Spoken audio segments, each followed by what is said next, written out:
السلام علیکم ورحمۃ اللہ وبرکاتہ۔ کیسے ہو سامعین و ناظرین؟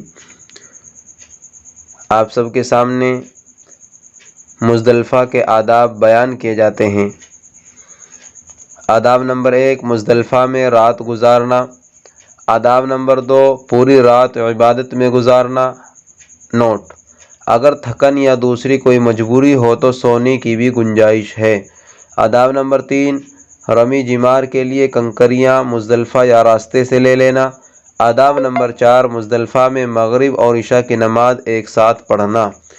آداب نمبر 5، صبح صادق سے خوب روشنی ہو جانے تک ممکن ہو تو مشعر حرام کے پاس، ورنہ جہاں جگہ مل جائے اہتمام سے عبادت میں مشغول رہنا۔ آداب نمبر 6، مزدلفہ سے مینا کی طرف روانگی میں وادی محشر سے تیز گزرنا۔ اللہ تبارک و تعالی ہم سب کو تمام سنن پر عمل کرنے کی توفیق عطا فرمائے۔ السلام علیکم ورحمۃ اللہ وبرکاتہ۔